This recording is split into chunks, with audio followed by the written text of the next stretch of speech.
Get out! Hello tankers and tankettes, welcome to another emergency edition replay, kind of. As of recording this, my new hardware hasn't arrived yet, but it will be here soon. This is the T1 Heavy, this is Sand River Encounter mode, and again, top tier. And like I was saying in the last one, it's not usual that I would put up a bunch of tier 5s together like this, but I decided I had the footage available, it's better to put up some videos than not, and they are good games, it's just I would have interspersed them with other kinds of tanks. So yes, tier 5 heavy, it's the US tier 5 heavy, and it's actually a pretty good machine. It's got nearly 1,000 horsepower, which gives it an exceptional horsepower to ton ratio for a heavy tank. It's got a blistering rate of fire with its 76mm gun, and the frontal armour is actually okay, especially when you're top tier. There's a lot that will still go through it, but you'll get some good bounces if you're angling enough. But you don't want to angle too much because, much like the BDR, it's got very tall flat sides, and those can be a serious liability.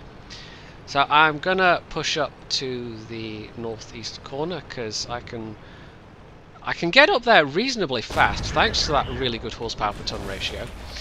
Can I get the Marder 2? Nope. And hopefully bully whatever appears up there. When I recorded this, I didn't have 100% crew, so the gun isn't especially accurate, and it's not even 100% crew. So there's a lot of shells that fly off into space.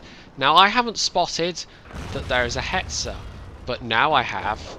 Yeah, that kind of hurt. I don't know if that was heat or even just regular AP. And then I take another shot from that T1 Heavy, who had exactly the same thought I did. But aren't we off to a fine start? I'm down to 159 hit points already with a damaged gun. This is going so well. But I at least take out that T1 Heavy. I'm paranoid that I'm going to get another shot from that Hetzer or something like that, because that would finish me off totally. So we'll repair the gun, try and take out this Marder 38T, but there is something else shooting at me, and there it is. It's a Chinu, so yeah, that doesn't have its top gun, I don't think, otherwise he probably would have penned me. It's hard to tell from this, I can't, because this is recorded footage, I don't have the replay, or I can't really view the replay in good quality, so I can't zoom out and check the gun up close. But yeah, I have a feeling if it was the top gun it probably would have penned me. Anyway, I can definitely pen him, so that's one in, and if I can get another one I can get the kill. There we go, and you can already see what I'm talking about when I say a blistering rate of fire. You'll see even more so in a moment. But here we go again. I mean, this thing goes over terrain, and the M6 as well, the one that comes after it, although the armour is a bit less effective on the M6 for its tier. But terrain like this, you can go up and down stuff a lot quicker than any other tier 5 heavy. It's very good at getting around the battlefield. It's obviously not, you know, it's not nearly as whizzy as a medium, but it actually is on a par with some of the tier 5 mediums in terms of being able to get around easily. Now I don't have especially good view range here, so I'm kind of relying on that T46. No, the T46 is what I'm shooting at. The T34 is what I'm relying on to spot. Well done there. Numbers, my old nemesis. Now I'm just wasting a few shells there, knocking stuff down, but artillery is actually a much tastier target, so we'll go with that. First one goes completely wild because it was a snapshot, but yeah. There we go. Nailed him, and aha, that's high priority, that's a BDR.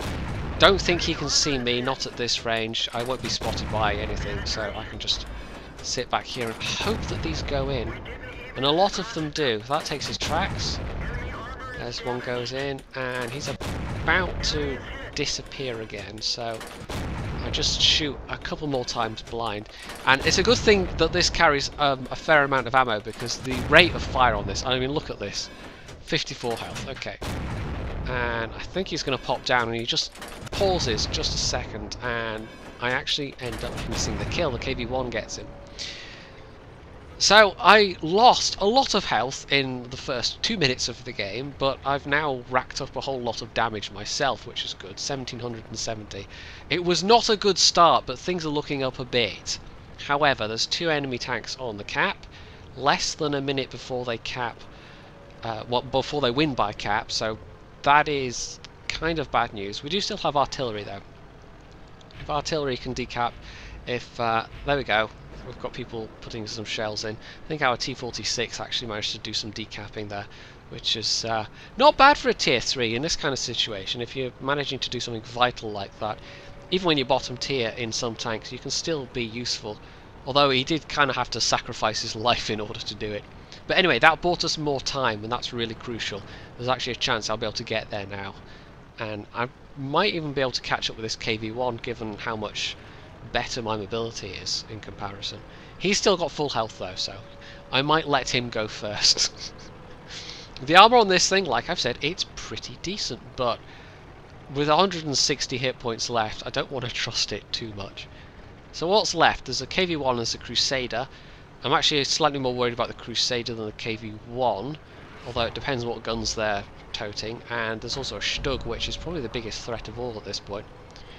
The enemy Panzer IV just knocked out our artillery, and as you can see, we've had an AFK M2 medium the entire game, who is well, he hasn't just knocked out our artillery, but is about to. So this is the point where I wish my gunners had been a little bit more accurate. So I managed to bounce on the Stug, and then I miss. Look at this.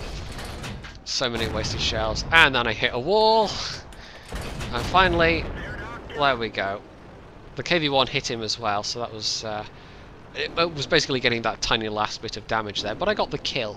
So I'm in with a chance of a top gun if I can survive. Still 160 health, still being cautious, but this Crusader's actually, ouch, yeah. Okay, now bounced one from the Crusader there, which is quite useful. KV-1 isn't looking at me so much. I don't know what gun he's got.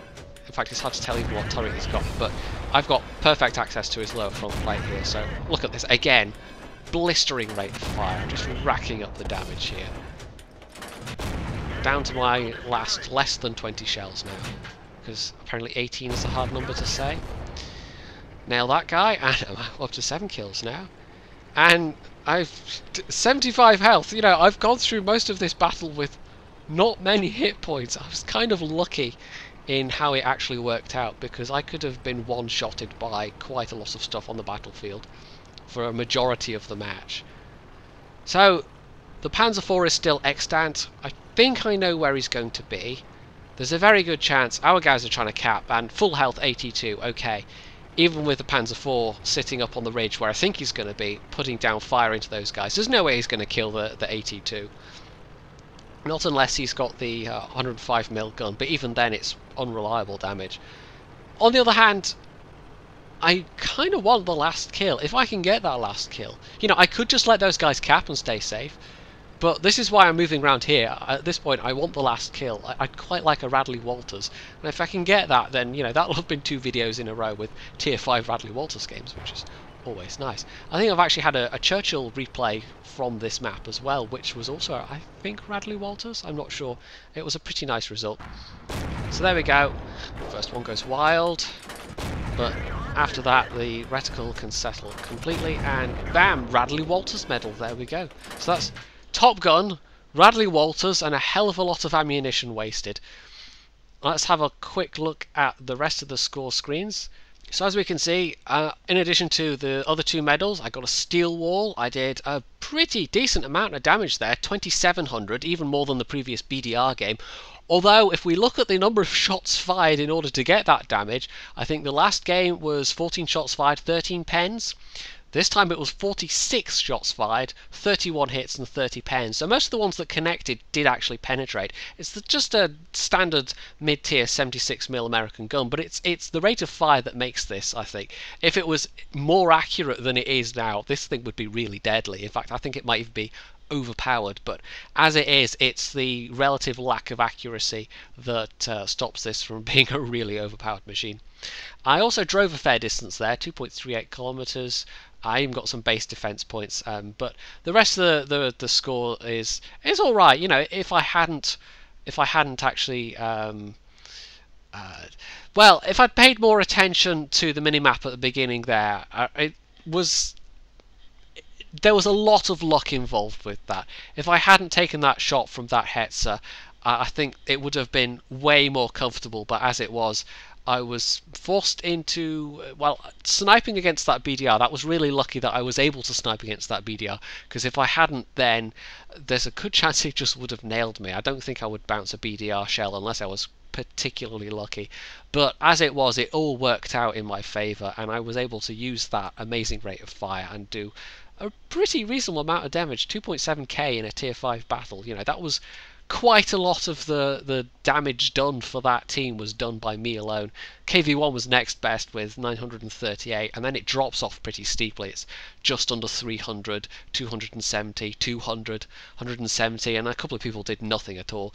So yeah, on the whole, that was a pretty interesting match. I got a pretty good XP result out of that. Probably my best T1 heavy game ever, and I don't regret rebuying this. I kind of did on a whim, and just to see how it compared with my memory of playing it, and yeah, it's been enjoyable. I have enjoyed it. I haven't regretted it, and sometimes I have matches like this. When it's top tier, it can be hilarious. So, if you enjoyed this match, you can hit the like button, you can leave a comment below, you can subscribe to my channel, and of course, as always, stay tuned for more.